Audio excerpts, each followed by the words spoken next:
नमस्कार, स्वागत है आप सभी का।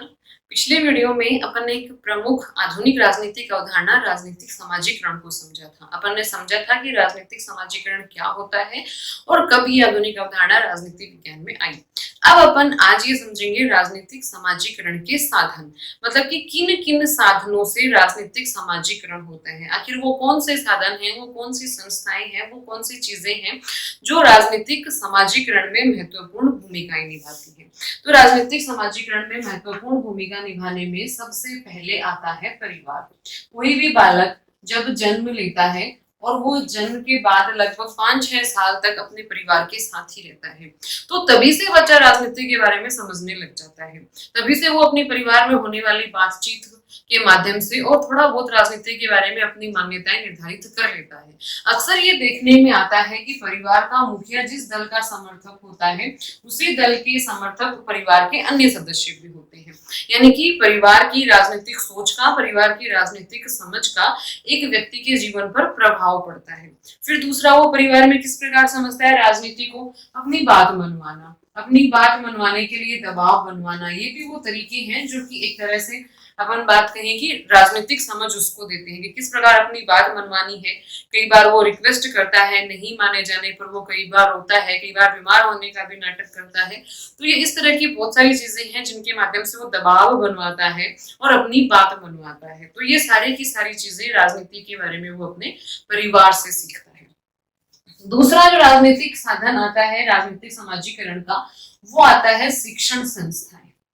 अपन सबको पता है 5-6 साल बालक परिवार में रहने के बाद में शिक्षण संस्था में अब जाता है। अब जो राजनीतिक समाजीकरण का उसका दूसरा चरण है वो शिक्षण संस्थाओं से शुरू होता है। यहाँ पर सबसे पहले तो विभिन्न पृष्ठभूमि के उसके सहपाठी होते हैं, उनके साथ समायोजन करना। अब यहाँ वो वाला दबाव काम नहीं करता है जो दबाव वो परिवार में बनाता है। तो विभिन्न पृष्ठभूमि के साथियों के साथ समायोजन करना, उनको किस तरह से किसी के साथ दोस्ती है, किसी के साथ लड़ाई है, झगड़ा है, तो किस प्रकार वो अपने आप को उन चीजों में समायोजित करता है, वो एक राजनीतिक समाजीकरण ही है। फिर दूसरा, उस पर प्रभाव पड़ता है उसके शिक्षकों का, कि शिक्षक राजनीति के बारे में, चुनावों के बारे में, राजनीतिक दलों के बारे में, खड़े होने वाले नेताओं के बारे में किस तरह की बात करते हैं और किस प्रकार वो बच्चों को इस बारे में समझाते हैं या बताते हैं। इनसे वो राजनीति के बारे में जागरूक होते हैं, अपने मूल्यों और मान्यताओं को विकसित करते हैं। अगली जो चीज आती है वो आता है उनका पाठ्यक्रम, कि उनके पाठ्यक्रम में ऐसी कौन सी चीजें हैं राजनीति के बारे में, कौन सी बातें हैं राजनीति के बारे में। अगर कोई पाठ्यक्रम में अगर कुछ ऐसा है जो किसी मतलब कि विशेष दल का समर्थन करने वाला है या किसी विशेष दल का अपन कहें कि आलोचना करने वाला है, तो सहज ही बच्चों के मन में उस दल के प्रति सहानुभूति या उस दल के प्रति एक तरह से विरोध का भाव अपने आप ही पैदा हो जाता है। इसी कारण से आजादी से पहले केरल के अंदर और एक पाठ्यक्रम था, उसके अंदर मुस्लिम लीग के बारे में कुछ कुछ मतलब कि आलोचनात्मक या विरोधी पाठ्यक्रम शामिल किया गया था। तो उसका विरोध किया था उस वक्त मुस्लिम लीग ने, क्योंकि फर्क पड़ता है कि बच्चे पाठ्यक्रम में क्या पढ़ रहे हैं, उसके अनुकूल ही बाद में उनमें सामाजिक मान्यताएं, सामाजिक मूल्य विकसित होते हैं। उनके शिक्षक किस प्रकार के हैं, वो राजनीति के बारे में उदासीन है या राजनीति के बारे में जागरूक है, या बच्चों से किस प्रकार की बातें करते हैं, इनसे भी वो सीखते हैं। और दूसरा, वो अपने सहपाठियों के साथ किस प्रकार समायोजन स्थापित करते हैं, ये भी उनके राजनीतिक समाजीकरण में एक महत्वपूर्ण भूमिका निभाता है।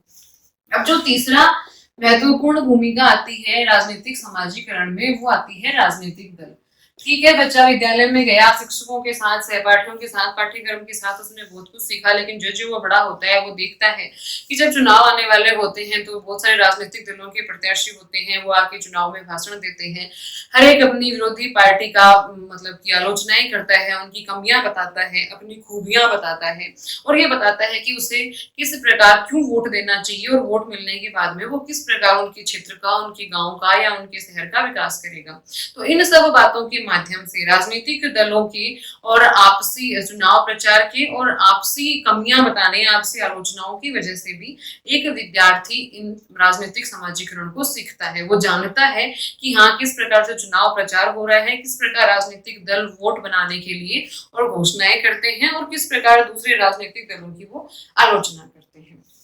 फिर उसके बाद में चौथा जो राजनीतिक समाजीकरण का अपन कहें कि साधन है, वो है राष्ट्रीय प्रतीक। राष्ट्रीय प्रतीक में जैसे अपना आ गया राष्ट्रीय ध्वज, जैसे आ गया अपना राष्ट्रीय गान, अपनी राष्ट्रीय भाषा, तो इनके प्रति देशभक्ति का भाव पैदा किया जाता है बचपन से ही। विद्यालय में भी अपन बच्चों को सिखाते हैं कि राष्ट्रगान हो तो सावधान की मुद्रा में खड़ा होना है, राष्ट्र ध्वज अपन पहनाते हैं राष्ट्रीय पर्वों पर, तो इनके प्रति उसके अंदर एक सम्मान की भावना आती है, एक देशभक्ति की भावना आती है, वो भी एक राजनीतिक समाजीकरण है।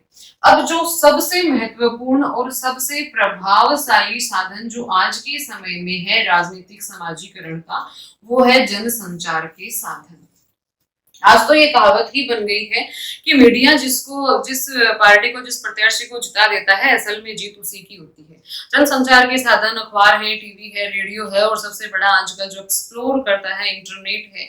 तो इसके माध्यम से बहुत सारी सूचनाएं एक व्यक्ति प्राप्त करता है, और वो जीवन भर प्राप्त करता रहता है। चुनावों के समय जब अपन देखते हैं कि हर तरह, जैसे आप व्हाट्सएप खोलिए, फेसबुक खोलिए, कहीं भी जाइए, आपको चुनाव से संबंधित जानकारी वहां मिलेगी। अलग अलग पार्टी के लोगों से संबंधित व्यंग्यात्मक अपन को जोक मिलेंगे और चीजें मिलेंगी, मतलब बहुत सारी जानकारी जनसंचार माध्यमों की, जनसंचार साधनों के माध्यम से प्राप्त होती रहती है।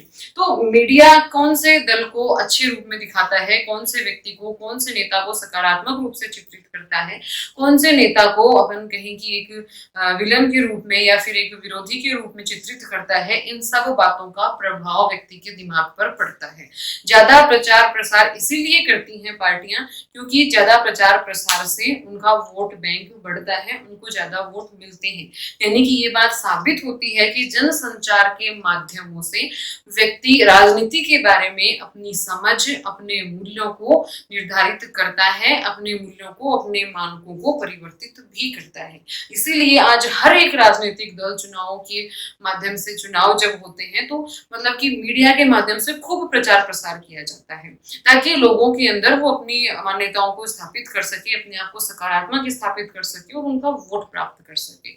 तो ये राजनीतिक समाजीकरण के साधन थे। मतलब किन किन माध्यमों से राजनीतिक समाजीकरण होता है? परिवार के माध्यम से, शिक्षण संस्थाओं के माध्यम से, राजनीतिक दलों के माध्यम से, राष्ट्रीय प्रतीक के माध्यम से, और सबसे अधिक जनसंचार साधनों के माध्यम से। तो ये अपना पाठ राजनीतिक समाजीकरण पूरा हो गया। Thank you.